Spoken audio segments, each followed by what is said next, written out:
Ok, pregunto entonces, ¿qué es el concreto?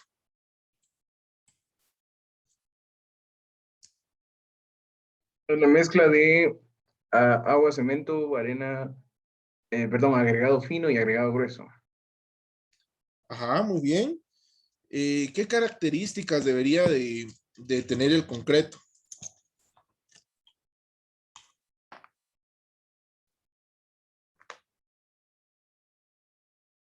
Mariana, ¿me podrías decir una característica del concreto?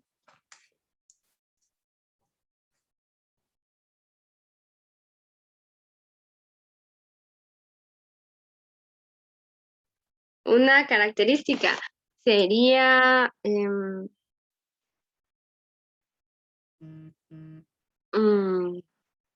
ay, no se me ocurre nada.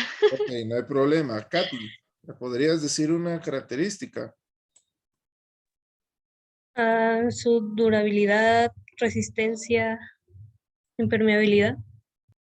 Ok, exacto. Ahí diste en el clavo. El concreto como tal, si nos vamos en orden, pues es una mezcla de materiales, los cuales nos sirven de aglutinantes y de materiales resistentes, dúctiles, para poder soportar esfuerzos simples o combinados para elementos de concreto como tal.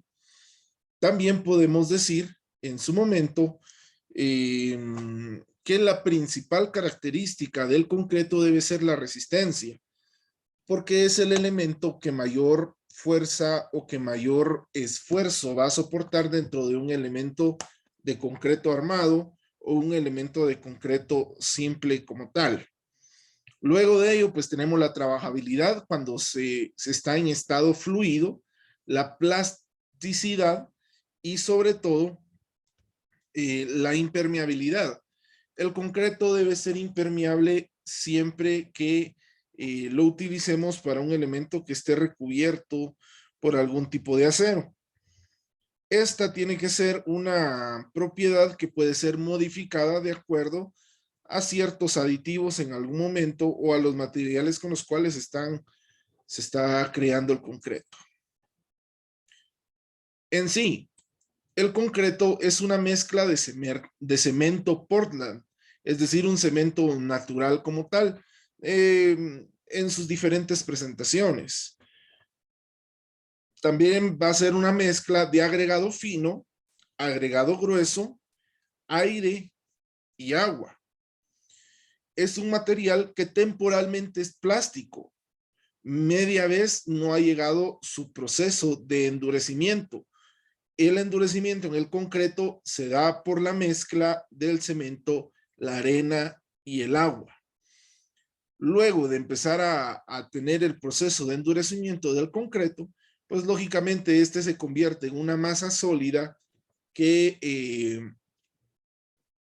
agarra la forma de el material o del recipiente en donde se está virtiendo. El concreto tiene la capacidad de ser moldeable al gusto del cliente. Es decir, si yo quiero colocar una moldura para fundir ¿qué les diría yo? Un pasamanos, por ejemplo, lo puedo hacer. Si yo quiero fundir elementos circulares, semicirculares en forma de arcos, el concreto me permite esto a diferencia de otros materiales de construcción dúctiles como lo es el acero, la madera, el bambú, la cerámica, etcétera, etcétera, el mármol como tal. El concreto, como les decía, se compone prácticamente, eh, se compone de agregados, lo vamos a llamar en general, que es agregado fino y agregado grueso, el cemento como tal, y agua y aire. Aquí me voy a detener un poquito porque en su momento pues yo tengo que conocer las características de cada uno de los componentes del concreto para definir cuál va a ser un concreto bueno y cuál va a ser un concreto malo.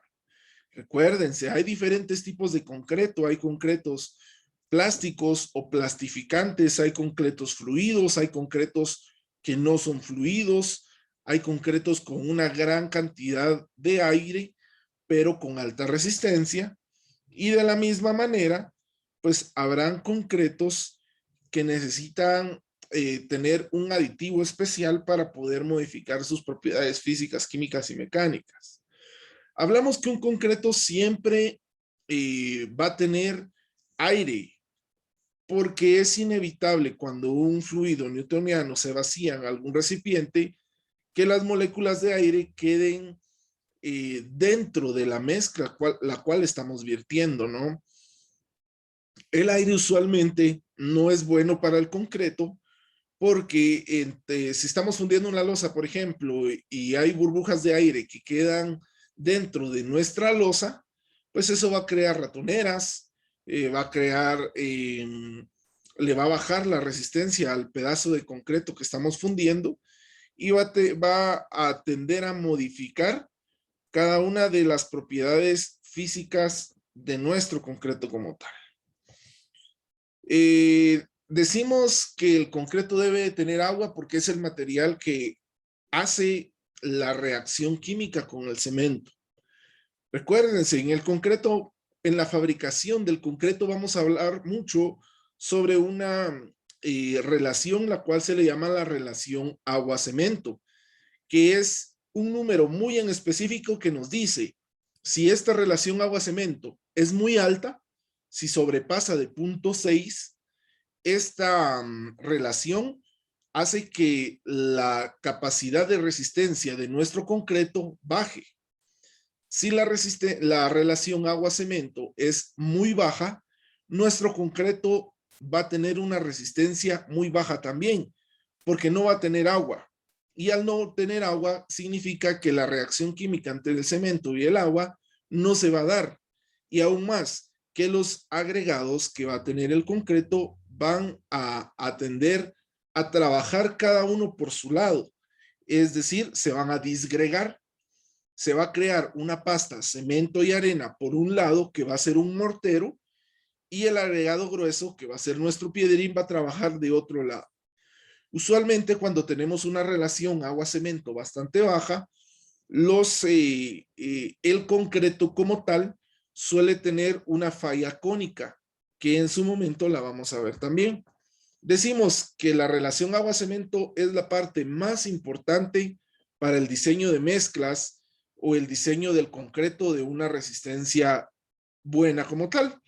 Una relación agua-cemento muy posiblemente va a estar entre el punto 2, perdón, entre el punto 4 al punto 45 del componente del agua y del cemento. Más adelante vamos a ver cómo lo calculamos. Algo más, la relación agua-cemento siempre está basada, si lo queremos ver así, en la resistencia de nuestro concreto. Tenemos concretos que son de baja resistencia, que son los de 1000, 2000 PSI, y tenemos los concretos medios que son de 3000, 4000, 5000 PSI, y los concretos de alta resistencia que lograrían ser los de 6000, bueno, 5000, 6000 en adelante. Más adelante también vamos a ver eso. Decimos que volumétricamente el agua y el aire abarca desde el 12% hasta el 15% del volumen del concreto. Es decir, que si queremos ver así, es un tercio, un poquito menos de un tercio del volumen del concreto como tal. Ahora bien, también tenemos que el cemento logra ser una parte importante de nuestro concreto. Dependiendo del tipo de cemento, que ustedes ya lo conocen, pues lógicamente va a depender mucho la resistencia y también la relación agua-cemento del diseño de nuestra mezcla. El cemento suele suele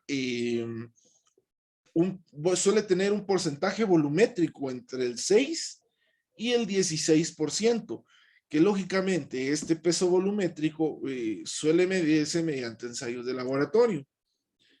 Ahora bien, algo que es más de la mitad del volumen del concreto que estamos fabricando son los agregados.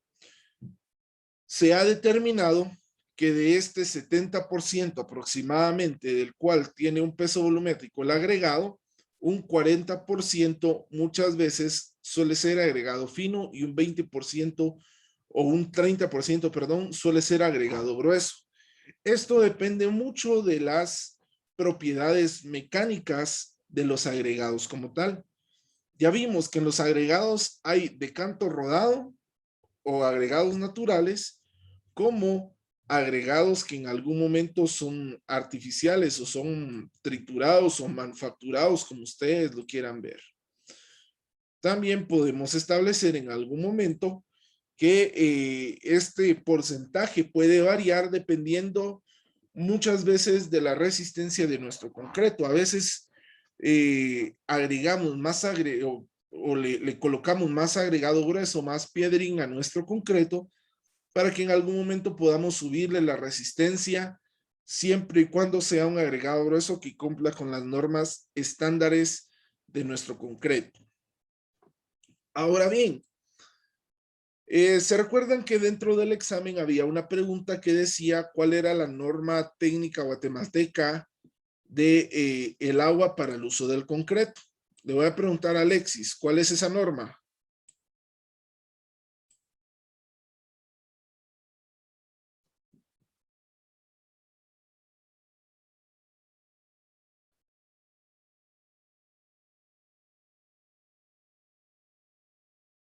Alexis, ¿estarás por ahí? Sí, Inge, solo que se me fue la señal. Ok, ¿cuál es la norma para el agua para uso de concreto? No le escuché, que se me fue como unos 2 minutos el internet y no. ¿Cuál es la norma que rige el uso del agua para el concreto? Ah,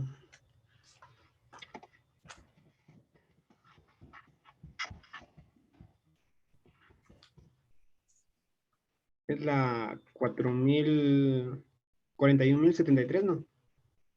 ¿Seguro? ¿Sí? Va. ¿Y qué nos dice esa norma? ¿Qué características deben de tener? ¿Qué características debe de tener el agua para que pueda ser utilizada en un concreto? Mm,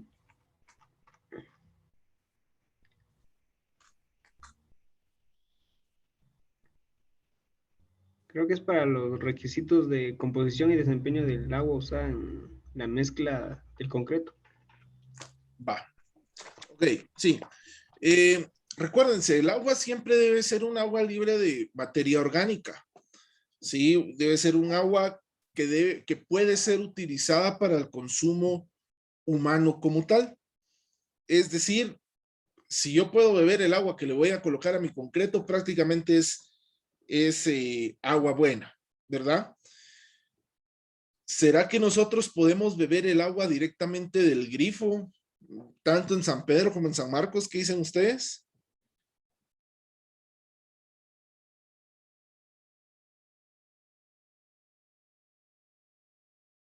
Digo que no. ¿Por qué, Diego? Bueno, en parte porque tal vez al 100% no estamos tan seguros de los cuidados, ¿verdad?, que ha tenido el agua. Ajá. Siento yo que carecemos de un sistema que filtre la limpieza del agua de alguna u otra mejor manera. Eso sería todo. Ok. Y entonces, si nosotros no podemos beber el agua que viene directamente del grifo, ¿será que la podemos utilizar para fabricación de concreto? Inge, ¿Sí, Diana? yo digo que, o sea, el agua de acá está, o sea, sí está purificada, pero no está filtrada, entonces es por eso que nosotros no la podemos beber directamente del grifo. Y con lo que decía de usarla en el concreto, em, pues como la norma nos dice, tendría que estar 100% libre de todo, ¿verdad? Pero como aquí no hay de eso, ya. Entonces, pues, Sí, al final de cuentas tienen razón los dos. Realmente el proceso de purificación del agua, tanto en San Pedro como en San Marcos, no les digo que es mala, pero tampoco es la mejor que puede existir. Sí, nosotros, bueno, aquí se utiliza hipocloritos de sodio para poder purificar el agua como tal o para poder sanear, perdón, el agua como tal también. Ahora, yo les pregunto esto y les hago estas observaciones porque en algún momento el hipoclorito de sodio no es nada más que el cloro, eh, que en su momento pues puede tener cierta reacción química con el concreto al cual estamos utilizando, ¿sí? Recuérdense, el agua perfecta para el consumo humano debería de tener ciertos aspectos muy puntuales, los cuales quiero que lo veamos de alguna manera rápida, ¿sí? El agua apta para el consumo humano debe tener un pH neutro, no debe ser ni ácida ni estar oxidada, debe tener una temperatura normal, no debe tener materia orgánica, no debe tener sales, sulfuros, magnesio, sodio, calcio, ferros o ferruros, no sé cómo se le llama, en ciertos puntos, ¿no? Y cada uno de estos elementos que les acabo de mencionar tienen una reacción adversa en nuestro concreto. Veamos ahora. Si yo les digo, miren, la foto que está en pantalla, ¿será correcto que nosotros tomemos un agua como tal? Yo creería que no, porque en su momento pues es un agua que se ve turbia, que está sucia, que podría tener componentes microbiológicos que nos hagan a nosotros enfermarnos hasta cierto punto, ¿no? Ahora, ¿qué pasa cuando uno está trabajando en el área rural y usualmente está utilizando este tipo de agua para el concreto? Lógicamente, este tipo de agua va a tener agentes físicos que van a modificar las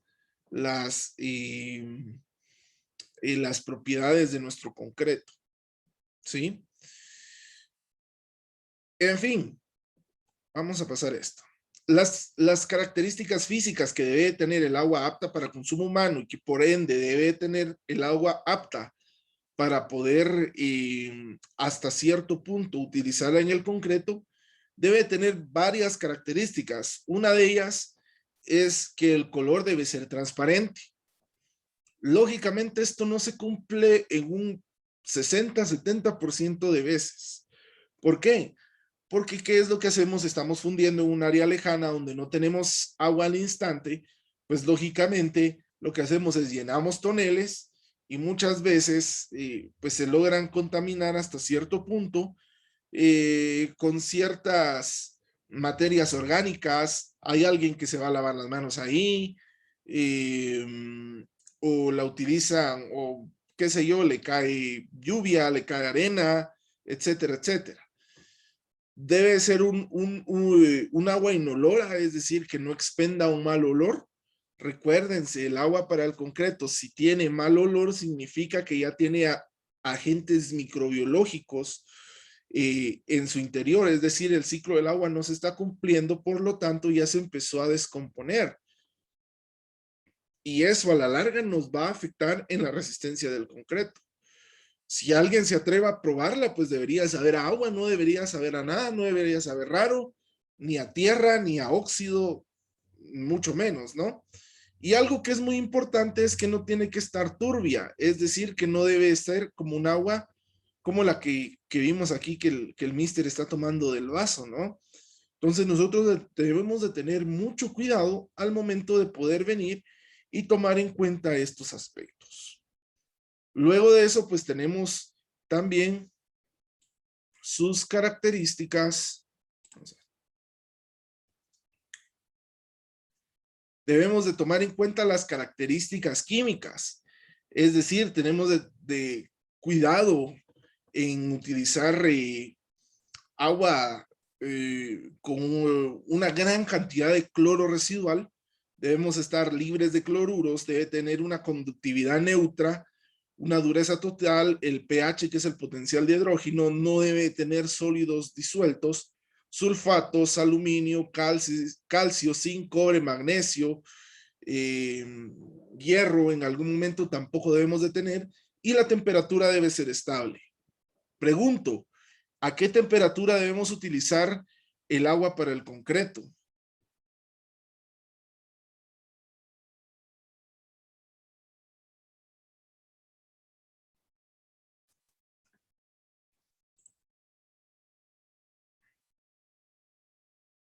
Alexander, ¿me podrías decir?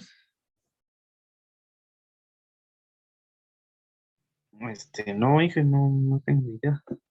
Ok, debería estar en una temperatura ambiente no mayor a entre 20 y 25 grados. No podemos utilizar agua con mayor temperatura porque en algún momento crearía, entre más caliente, si lo queremos ver así, el agua, más fácil se va a evaporar. Por lo tanto, menos resistencia va a tener. Y no podemos utilizar un agua a un punto de fusión bastante bajo, es decir, de 0 a 5 o 7 grados, porque en su momento esto no crearía la reacción química adecuada al entrar en contacto con el cemento. Es decir, trataríamos de congelar el cemento. Se crearían bultos o piedras de cemento, los cuales van a ser muy difícil para disolver dentro de nuestra mezcla. Eso nos crea segregación de nuestro concreto, por lo tanto, ya el concreto prácticamente no sirve. Les hablo de estas características químicas porque en su momento son las más usuales para controlar dentro de nuestro concreto. Si, por ejemplo, ustedes están en un área aislada de Civinal en donde ustedes utilizan o van a utilizar el agua que lleva por una tubería de bombeo desde el nacimiento de agua, yo les diría, primero, si ustedes van a fundir un día jueves, por ejemplo, un jueves 10 días antes o un 10 días antes, que sea martes, lunes, realicen una prueba microbiológica del pH y una prueba química al agua que van a utilizar. Y en base a ello, pues diseñen su mezcla como tal. Esto les va a servir para mantener los estándares de calidad. Ahora, algo que deben de tener ustedes mucho cuidado es en las características bacteriológicas del agua. Usualmente el agua pues está contaminada con heces fecales cuando estamos hablando del área rural y no precisamente de humanos, sino muchas veces son heces de animales que en algún momento pueden hacer sus necesidades sobre un nacimiento, cerca de un nacimiento, sobre una tubería que posiblemente ya esté rajada, que esté rota, que tenga grietas, o directamente sobre el nacimiento o el río del cual estamos tomando el agua. La E. coli nos afecta a nosotros como humanos y también afecta al concreto en su resistencia como tal. ¿Por qué? Porque como tiene bacterias, estas bacterias al estar en contacto con un agente físico y agente químico como lo es el cemento y sus agregados, y más aún si nuestros agregados tienen materia biológica, las bacterias van a tender a crecer. Y no es que vayan a enfermar el concreto, no es que vayan a pudrir el concreto, sino prácticamente lo que van a hacer es quitarle resistencia como tal en ciertos puntos. Y también van a crear grietas cuando el concreto empiece a solidificarse.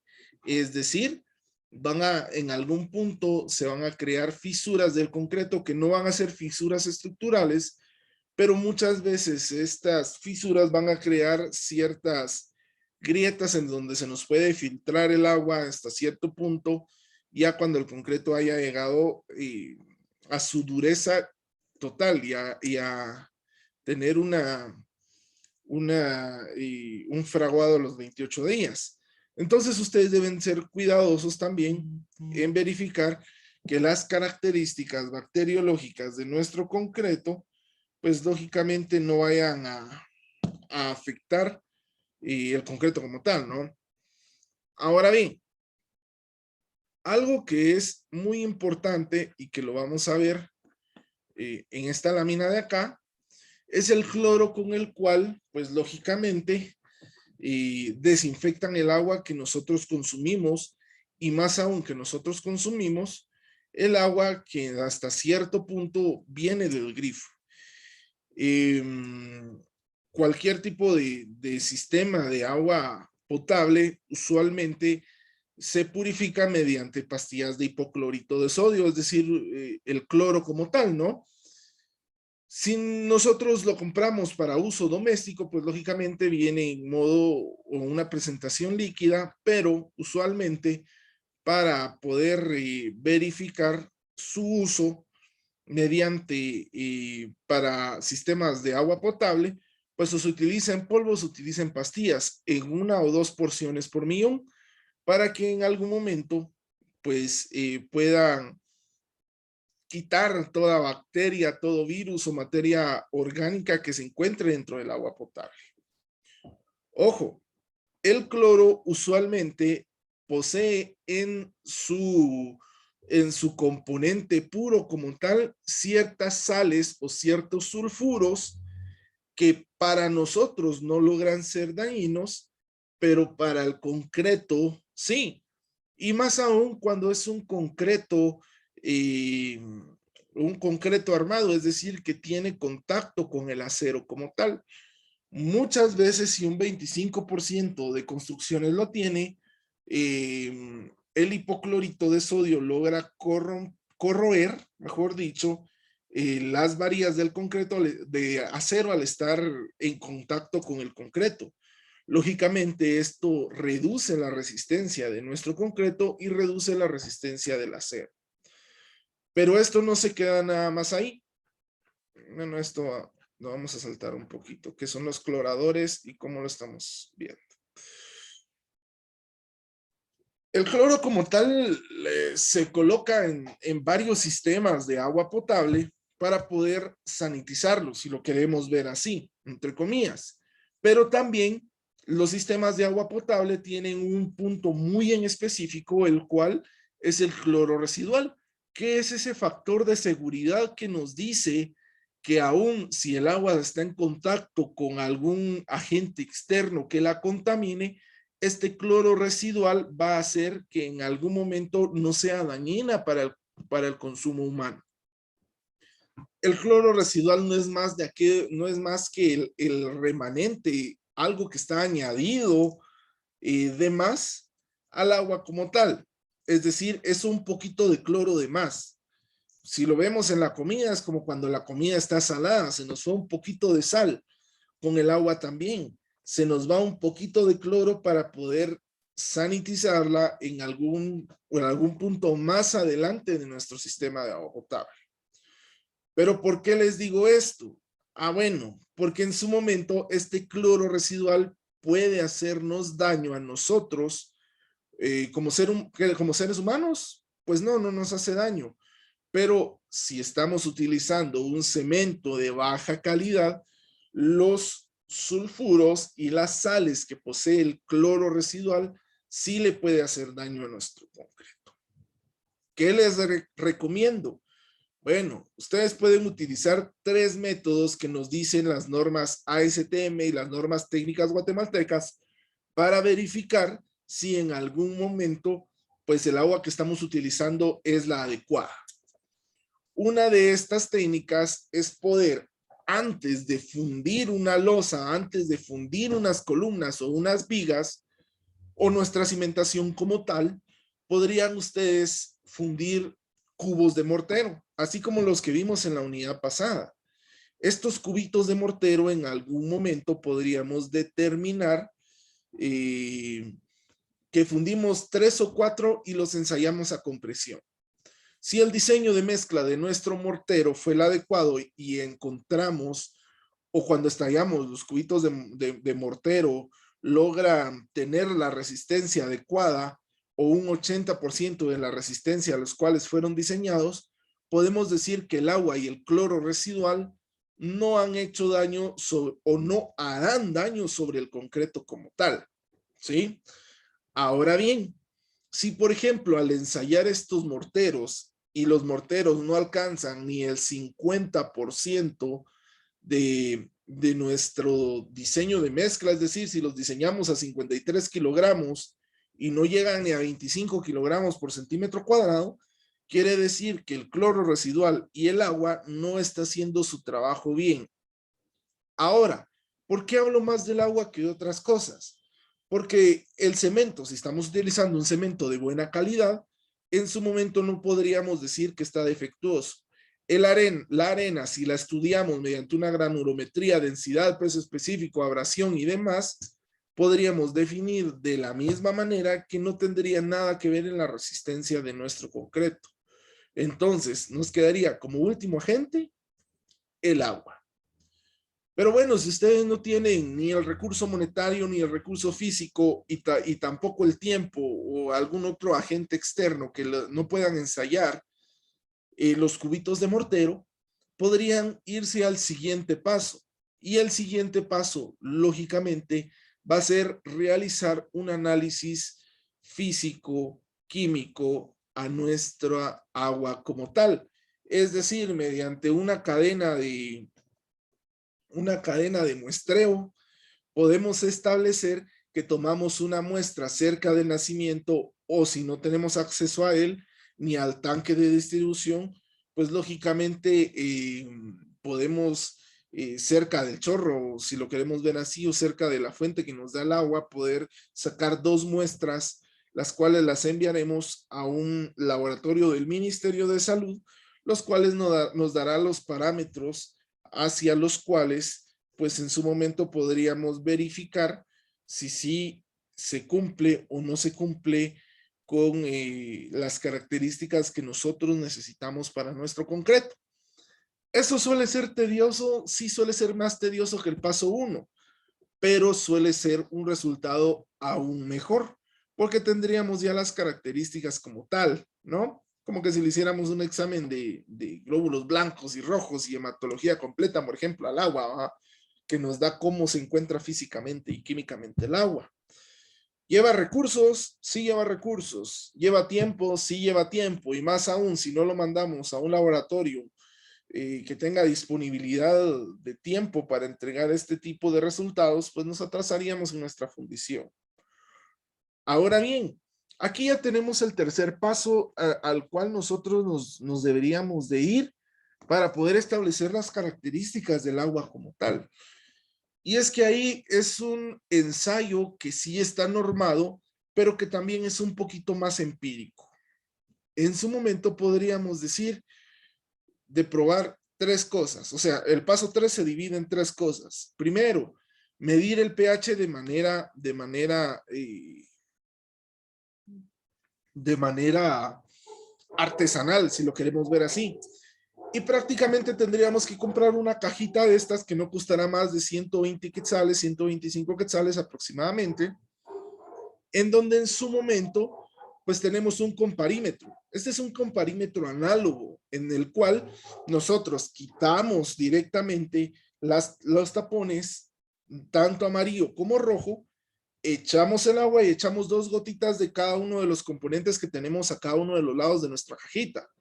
Con eso mediríamos nosotros el cloro residual y mediríamos nosotros el pH. El cloro residual debería estar de alguna manera, y conforme se vayan modificando nosotros el color de nuestra agua, nosotros podemos establecer acá con la escala de colores que tienen cada uno de los lados y verificar si es el correcto o no. Usualmente siempre vamos a estar en la línea media, es decir, con un pH de 7 y con un cloro residual de 1, 1.5, ¿sí? ¿Qué sería lo ideal? Entonces nosotros podemos decir ahí que sí podríamos tomar en cuenta el poder realizar o el poder utilizar nuestra agua o usar el agua para realizar o fabricar el concreto como tal. Y luego la tercera parte, este es un poquito científico empírico y la otra parte es una parte totalmente empírica. Es decir, agarramos un vasito, por ejemplo, de Duroport, lo llenamos con agua y lo dejamos a la intemperie por 5 días. Si en esos 5 días vemos que el agua empieza a crear materia vegetal, es decir, empieza a crear algas, empieza a llamar mosquitos y empieza a oler mal, significa que tenemos un agente externo dentro del agua a la cual pues no tendríamos que hacer un procedimiento físico-químico para determinar cuál es. Pero media vez pase eso, lógicamente no podríamos utilizar el agua para la fabricación de concreto como tal. Y así es como se mira el comparímetro como tal. El cloro residual, como les decía, es la parte amarilla, y si se pone de uno de estos 2 colores, tendría que estar entre 1 y 1.5, como les decía anteriormente, pues podríamos decir que es un agua apta tanto para el consumo humano como para utilizarla en el concreto. Ahora bien, con el pH también es importante porque si es un agua muy ácida en su momento, no realizaría el proceso químico correcto con el cemento. Por lo tanto, podríamos decir en algún momento que no la podríamos utilizar. El pH debería estar idealmente en 7, estricto, justo ahí. Eso no lo vamos a lograr hacer. Entonces podríamos decir que debería estar entre 7 y 7.6. Lo ideal es que esté entre 7.2 y 7.6 para que lo podamos utilizar, ¿sí? Si el pH es mayor, quiere decir que tenemos un agente químico que está oxidando a nuestra agua. Y si es menor, quiere decir que el agua es ácida, que por lo tanto no está teniendo el flujo natural del agua para poder renovarse y oxigenarse como tal. También existen comparímetros digitales, los cuales ya solo de colocar un par de gotas en nuestro comparímetro, pues nos da la cantidad exacta de cloro residual. Lógicamente, estos son mucho más caros. Yo lo que les recomiendo es utilizar un comparímetro análogo como tal, que es mucho más barato para poder utilizar y verificar el agua de nuestro concreto como tal. ¿Alguna pregunta, compañeros?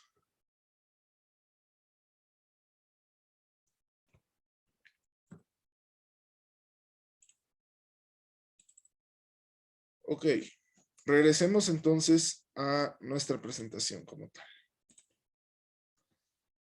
Habíamos dicho entonces que el agua va y el aire va a componer entre el 12 y el 15% de el volumen o el peso volumétrico de nuestro concreto. Y hablamos del agua. Ya dijimos que tiene que estar a una temperatura ambiente entre 20 y 25 grados, que tiene que tener un cloro residual entre 1 y 1.5, y el pH debe estar entre el límite de 7 y 7.6, siendo lo ideal un 7.4, un 7.3. Hablamos del agua, pero no hablamos del aire. El aire, lógicamente, siempre va a estar vertido dentro de nuestro concreto, o siempre va a estar dentro de nuestro concreto. ¿Cómo le quitamos el aire a algún concreto como tal?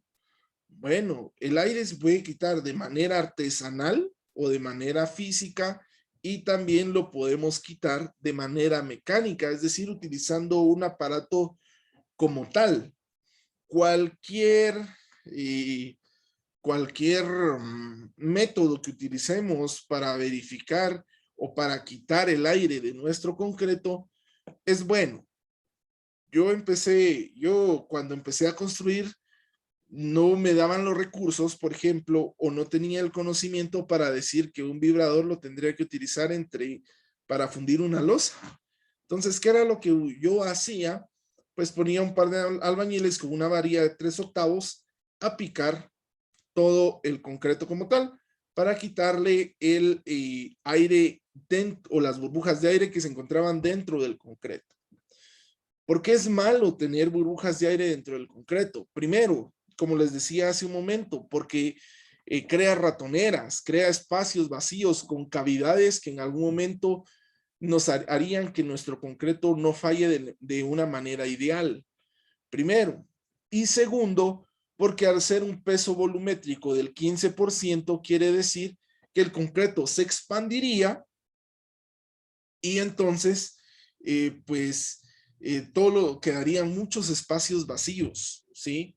Es, por ejemplo, cuando hacemos un pastel y vertimos la masa dentro del recipiente al cual vamos a meterlo a hornear, pues, ¿qué es lo que hacemos normalmente? O, por ejemplo, ¿qué es lo que yo he visto que se hace? Es pegarle a los lados con palmadas o levantarlo y medio somatarlo, como se diría, en un espacio plano para quitarle las burbujas de aire, ¿sí? Para que el pastel no quede vacío de adentro. Lo mismo pasa con el concreto, pero lógicamente, como es algo muy pesado y como son grandes cantidades, no podemos apelmazarlo o somatarlo como tal, sino podríamos utilizar los dos medios que ya les dije, mediante una varilla, que se le llama variado, que ese procedimiento está normado y que es utilizado, por ejemplo, para la fundición de testigos o cilindros de concreto. O podríamos utilizar una máquina vibradora, una máquina vibratoria, para que en su momento pues solo introducimos la manguera del vibrador como tal, y esto al vibrar con el concreto pues lógicamente le quita todo el porcentaje de vacío y todo el aire que podría tener el mismo dentro de nuestra fundición. ¿Son dos métodos bastante aceptados? Sí, son dos métodos bastante aceptados. ¿Son buenos? Sí, son muy buenos. ¿Cuál de los dos es mejor? Los dos son exactamente igual de válidos. Lo único es que con el vibrador, pues lógicamente se gasta menos tiempo en hacer el vibrado del concreto y podemos tener la certeza de que en algún momento al colocarlo dentro del concreto, solo él mismo logra compactarse y quitar las burbujas de aire. Ahora, con el variado, como es un proceso más artesanal, como yo lo llamo, o manufacturado, en su momento podríamos establecer que si yo no hago bien el variado, pues no va a funcionar y van a quedar con cavidades de aire todavía. El cemento, ok, el cemento es un material aglomerante que hace una reacción química con el agua, ya lo sabemos. La resistencia de nuestro concreto varía o depende un 40% de los agregados, perdón, del cemento que vamos a utilizar, dependiendo de las 7 clases de cemento que ya vimos anteriormente, que no las voy a volver a repetir. Ahora, centrémonos en los agregados. Por un lado está el agregado fino, que es la arena, y por otro lado está el agregado grueso, que es el piedrín como tal, o la grava como tal. Pero antes de ver esto, tenemos que ver las 4 características básicas de un concreto, ¿sí? Las características básicas del concreto, existen muchas más, pero en su momento vamos a definir estas 4 características como las ideales, ¿no? Dentro de estas características, primero tenemos la consistencia y nos dice que la consistencia del concreto es la medida de dureza que puede tener cuando inicia el proceso de fraguado, la plasticidad que puede tener para poder vaciarlo dentro del recipiente al cual se va a ajustar y la fluidez del concreto, es decir, nuestro concreto no puede ser un concreto súper fluido que va a parecer más agua o como se les dice vulgarmente, un caldo de concreto, un caldo de cemento, pero tampoco tiene que ser algo parecido a una roca. ¿Cómo medimos la fluidez y la plasticidad en algún momento del concreto? Mediante la prueba del slump o la prueba del revenimiento como tal, que está normada y que también la vamos a hacer.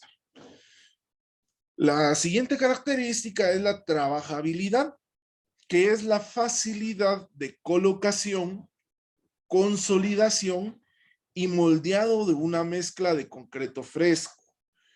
Un concreto debe ser trabajable, sea cual sea su estado. ¿Por qué les digo sea cual sea su estado?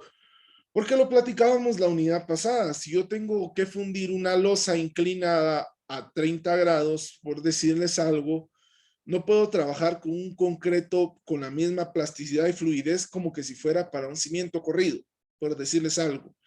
¿Por qué? Porque la misma gravedad va a hacer que mi concreto se lave, que mi concreto se vaya empujando cada vez más hasta un punto de abajo. Por lo tanto, la trabajabilidad va a depender del elemento constructivo del cual yo voy a fundirlo.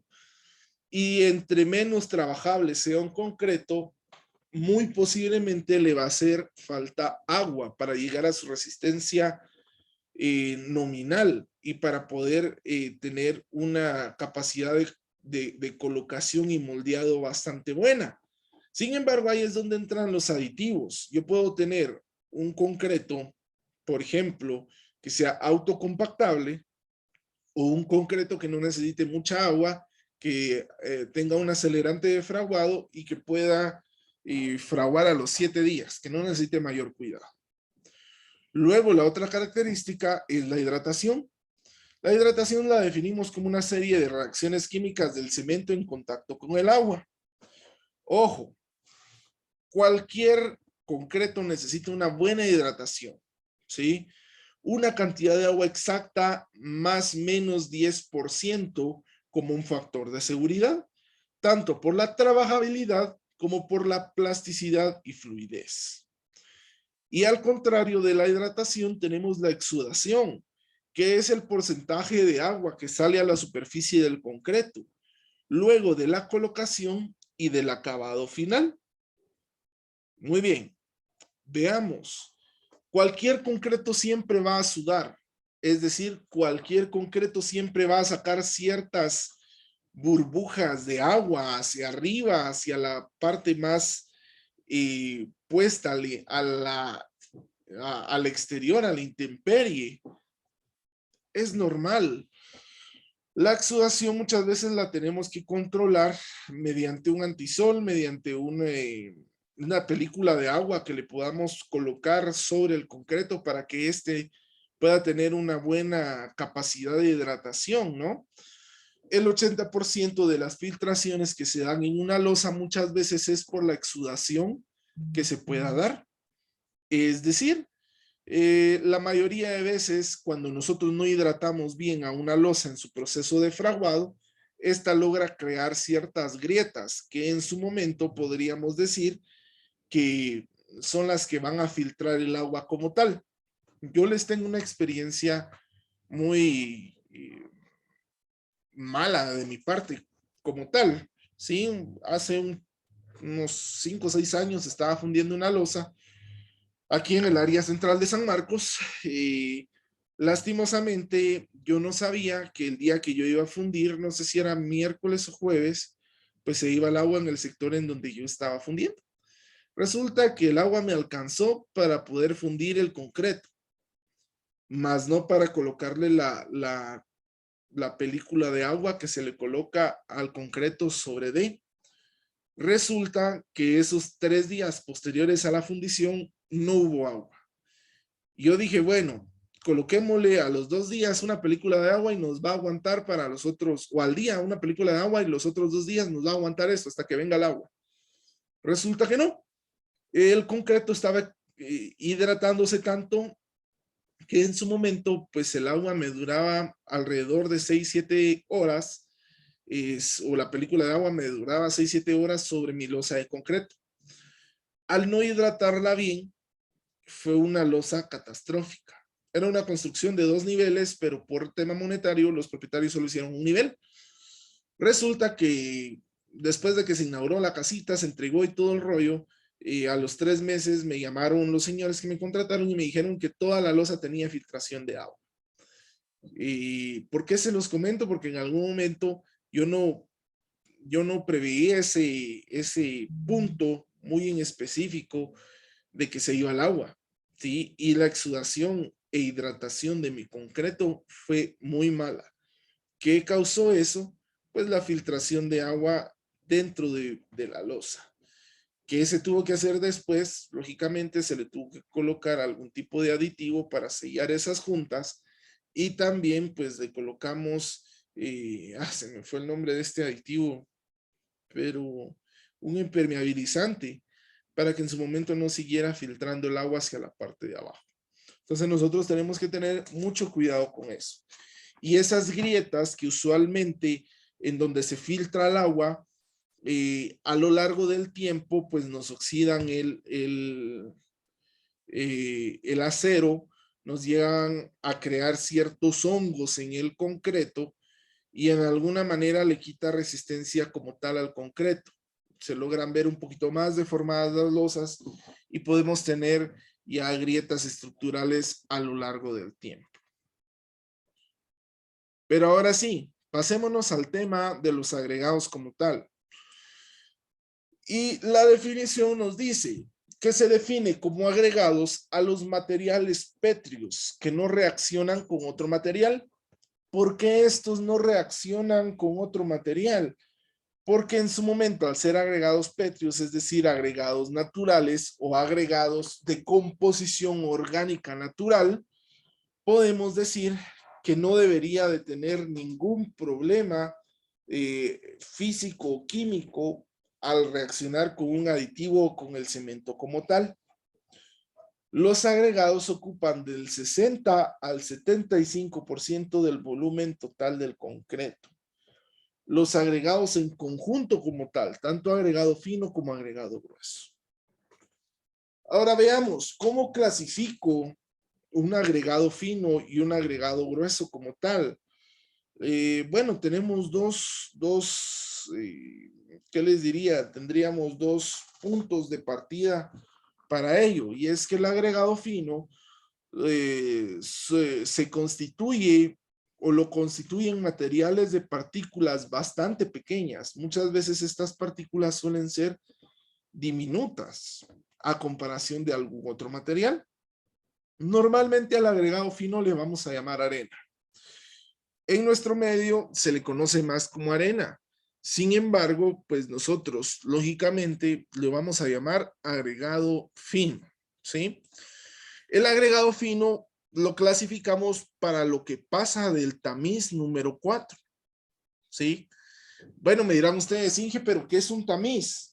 Bueno, un tamiz no es nada más que un cilindro de concreto, un cilindro de concreto de acero o de aluminio de 10 pulgadas de diámetro, que en su interior trae una malla. Esta malla, lógicamente, tiene ciertas aberturas, es como que si fuera la malla de un estadio, de un gallinero como tal, ¿sí? El punto de partida es el tamiz número 4, que tiene una abertura, si no estoy mal, de 3/16 de pulgada. Es una abertura cuadrada, que más adelante vamos a ver los tipos de tamices. Pero les hablo de esto porque en su momento, todo lo que pasa por el tamiz número 4 se considera arena. Y todo lo que queda retenido en el tamiz número 4 se considera una grava o un piedrín. Por ende, a esto le puedo llamar un agregado grueso.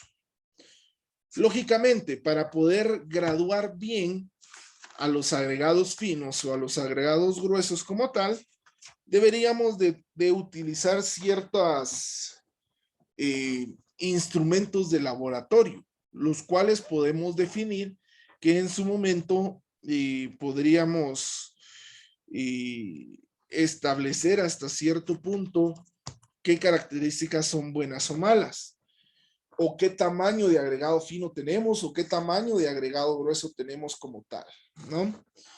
El agregado fino lo graduamos mediante un módulo de finura, es decir, qué tan fino es con respecto al porcentaje que pasa ciertos tamices. Y al agregado grueso lo graduamos mediante un tamaño máximo nominal. Este tamaño máximo nominal, en ciertos puntos, podemos decir que suele ser un agregado de media, de 3/8, de 3/4 de pulgada y media. ¿Cómo definimos eso? Mediante un proceso al cual se le llama granulometría. La granulometría como tal es un ensayo físico que le realizamos a nuestros agregados para poder definir qué tan buenos son, cuánto le vamos a agregar a nuestra mezcla o a nuestro concreto, a nuestro diseño de mezcla como tal, y así pues poder definir ciertos puntos bastante específicos como es la resistencia, la fluidez y la plasticidad. Algo que yo he visto mediante mi experiencia son dos cosas. Primero, que un agregado fino usualmente es mejor utilizar el de cantera, porque el de cantera lo podemos, el módulo de finura lo podemos tener estándar a ciertos lotes de pedidos. Y el agregado grueso es mejor utilizar un agregado grueso, como lo dije la unidad pasada, que sea de color azul o que sea de color gris. ¿Por qué no utilizar uno morado o uno rojo? Porque son agregados gruesos que poseen un bajo porcentaje de abrasión. Y que si en mi concretera yo estoy utilizando agregado de 3/4, muy posiblemente al final de cuando yo haga mi prueba de los agregados, termine utilizando un agregado de media. por decirles algo. Ahora, algo que más he visto también, debido a mi experiencia, es que un concreto, entre más grande sea su agregado, más difícil va a ser poder mezclarlo. Es decir, no mezclarlo en una concretera, sino más difícil va a ser poder vertirlo, plastificarlo, y que su durabilidad muy posiblemente siempre va a tener segregación de sus agregados, ¿sí?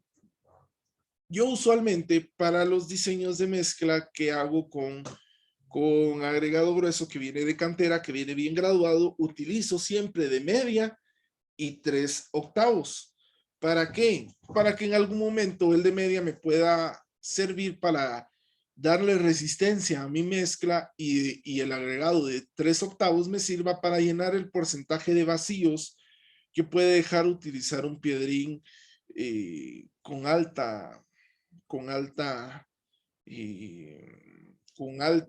o tamaño máximo nominal. Ahora bien, ¿cómo elijo el tamaño máximo nominal? Pues ese es algo que tenemos que ver muy, muy detenidamente. ¿Por qué? Por ejemplo, ustedes van a saber cuando empiecen a ver diseños estructurales que entre los elementos estructurales que nosotros diseñamos dejamos un recubrimiento, que es la distancia entre la varilla y entre la formaleta que vamos a utilizar. Perdonen, usualmente es una distancia, es un recubrimiento de 1 pulgada, es decir, 2.5 centímetros. ¿Y qué pasa si yo utilizo agregados con un tamaño máximo nominal de 1.5 pulgadas, es decir, de 1,5 pulgadas? Muy posiblemente voy a tener piedrines o agregados gruesos trabados dentro de mi formaleta y las varillas de acero como tal. Y entonces ahí se produce la segregación, es decir, que el piedrín trabaja por su parte y la pasta arena-cemento trabaja por otra parte como tal, ¿sí? El ACI 31814, el ACI es el código, y el 318, 2014, 2018 y 2022 son códigos, bueno, el 2022 va a salir en otro año, pero son códigos de construcción que nos da el American Concrete Institute, que es el quien regula el uso del concreto armado y las estructuras de acero como tal.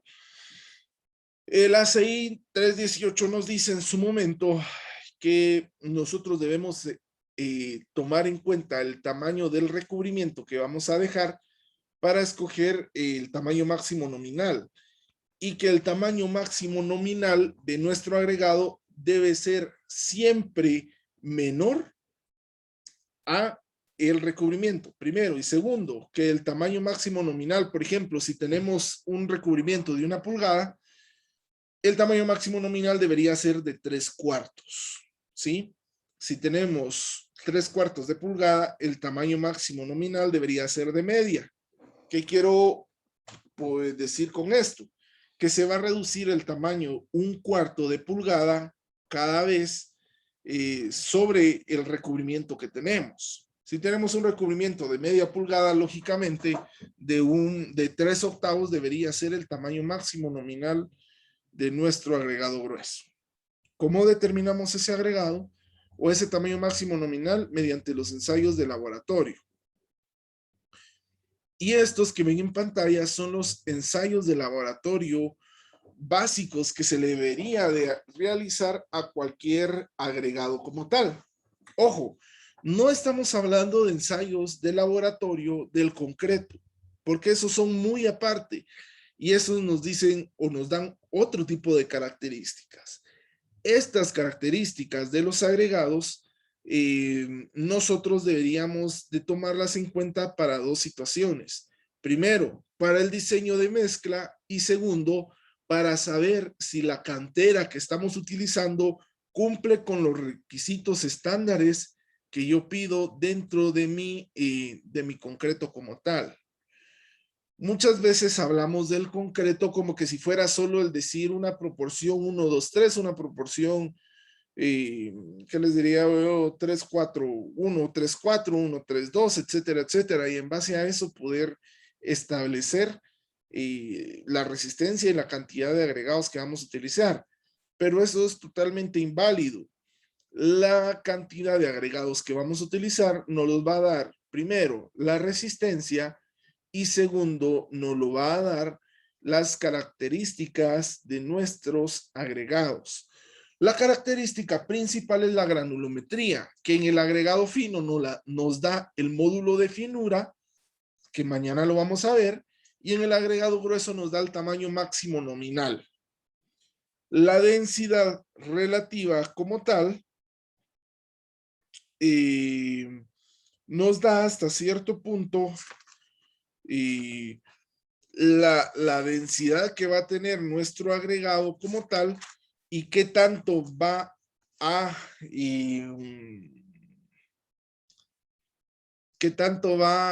se me olvidó qué tanto peso volumétrico va a tener dentro de nuestro concreto, pues los agregados como tal. Esto usualmente se utiliza para saber qué cantidad de variado o de apisonado o de vibrado podría tener nuestro concreto, porque lógicamente aquí utilizamos un vibrado de 30 segundos a cada 2 metros cuadrados, por decirles algo, pero esto nos lo da realmente la densidad relativa. Luego de ello, pues tendríamos que tener la masa unitaria, que la masa unitaria de igual manera nos va a dar la masa disuelta que va a tener nuestro agregado dentro de nuestro concreto. Algo muy importante y que no muchos toman en cuenta es el porcentaje de absorción del agua que van a tener nuestros agregados. Esto es importante que lo veamos, porque en algún momento, si tienen un porcentaje alto de absorción de agua, ¿de dónde van a extraer esa agua? Lógicamente de la reacción del agua y el cemento, o de la relación agua-cemento. Por lo tanto, esto le quitaría resistencia a nuestro concreto como tal, ¿no? Por lo tanto, podríamos establecer que agregados con alto porcentaje de absorción de agua van a ser totalmente malos para la fabricación de concreto. También podríamos decir que deberíamos de determinar el contenido de humedad que deben de tener ciertos puntos o ciertos agregados como tal. ¿Por qué? Porque lógicamente el contenido de humedad que es agua, que con el calor que va a hacer, exudarlo.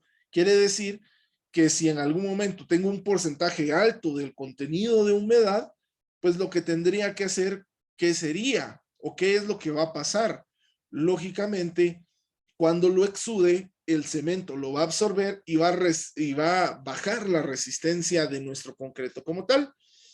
La absorción y el porcentaje de humedad a nosotros nos sirve en el diseño de mezcla para saber si tenemos que compensar, disminuir o aumentar el agua en nuestra mezcla de concreto.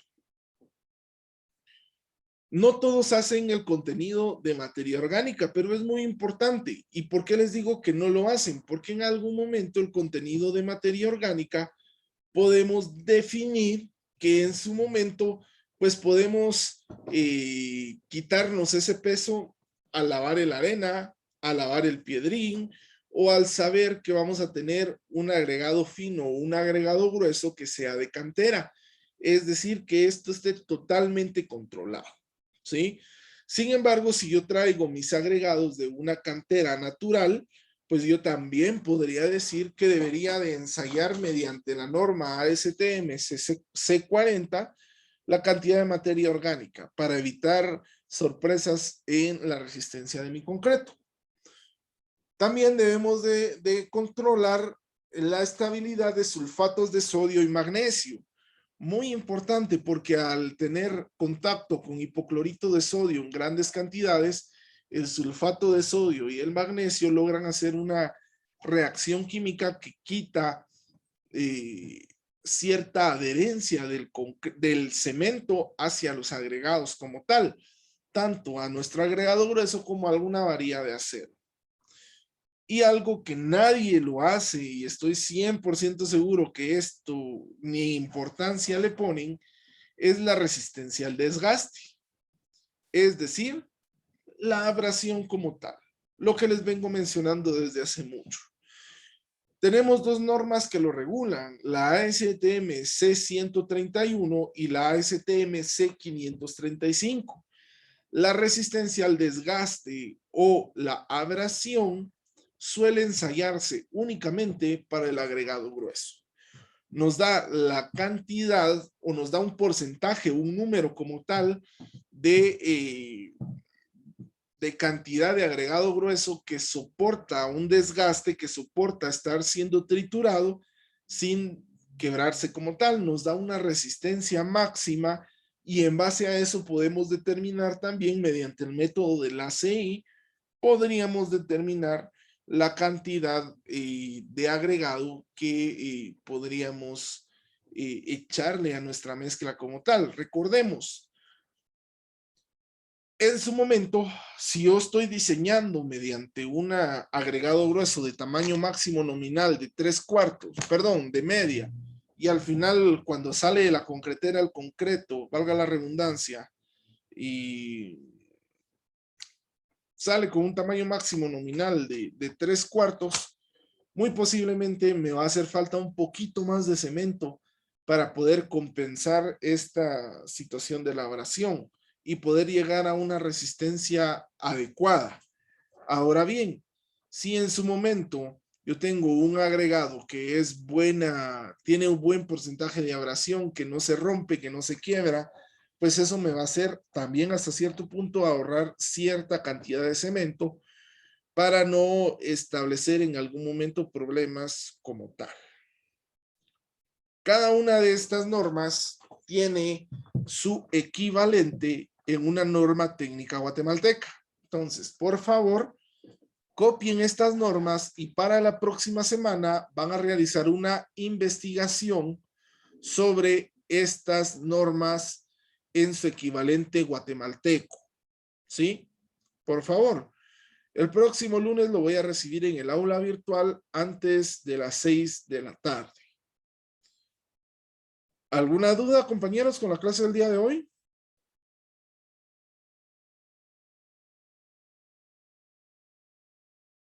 Todo bien, Ingen. Va, ok. Algo ya para terminar. Y lo vamos a hablar en 5 minutos. Como tal, la fabricación del concreto depende mucho de lo que hemos visto el día de hoy, del agua, del aire, del cemento, de los agregados. Pero no solamente de eso. También depende del proceso de curado y del proceso de fraguado de nuestro concreto como tal. El fraguado es cuando el concreto ya tiene ya tiene su resistencia completa. Usualmente el fraguado son 28 días para que el concreto pueda llegar. Si nosotros lo diseñamos con 4000 PSI, pues lógicamente podríamos establecer que en 28 días tendría que tener como mínimo 4000 PSI, ¿sí? Ahora, ese es el proceso del fraguado. El proceso del curado es cuando el concreto no es que llegue a su resistencia máxima, sino es cuando el concreto ya es autoportante, es decir, cuando en algún momento el concreto ya es totalmente rígido. Esto se puede dar desde el día 14 hasta el día 28, dependiendo del diseño de mezcla que hayamos escogido para realizar nuestro concreto. Y más aún, depende de los agregados que tengamos. Lo que le va a dar resistencia y rigidez a nuestro concreto va a ser la mezcla entre el cemento y entre el agregado grueso como tal, ¿verdad? Muy importante que sepamos cuál es la diferencia de curado y fraguado, porque de eso va a depender nuestro diseño de mezcla por el método del ACI. Ahora bien, algo que yo quiero dejar en claro también para el día de hoy es que el concreto no depende también de qué tan buenos o qué tan malos sean los agregados como tal. Eso depende un 80%, pero también un 20% depende de la fabricación in situ que tengamos. Porque yo, por ejemplo, puedo diseñar mi concreto con una resistencia de 4000 utilizando solo 22 litros de agua, pero resulta que el maestro de obras, cuando estaba realizando el concreto, vio que le hacía falta y le echó otra cubeta de 5 galones u otros 2 litros, u otros 5 litros a nuestra mezcla de concreto. Eso lógicamente le va a bajar resistencia, ¿sí? Entonces, con el concreto es uno de los elementos en donde más control de calidad debemos de tener, tanto dentro del laboratorio como fuera del laboratorio, tanto como con las partes que crean el concreto, como el concreto en sí. Ahorita solo vimos las normas de las normas de los agregados del concreto. En 15 días vamos a ver ya las normas del concreto como tal, cómo sacar el peso volumétrico, cómo sacar el porcentaje de vacíos, cómo sacar, por ejemplo, la prueba de slump de revenimiento y verificar, depende al tipo de concreto que estemos utilizando, verificar si cumple con las normas o realmente no cumple. Cuando no cumple, mejor paramos nosotros nuestra fundición y utilizamos algún tipo de aditivos para poder hacer que esto cumpla como tal, ¿verdad? Bueno, compañeros, entonces, si no hay ninguna duda, comentario o pregunta, pues dejaríamos la clase del día de hoy hasta acá y nos estaríamos viendo el día de mañana. ¿No hay ninguna duda?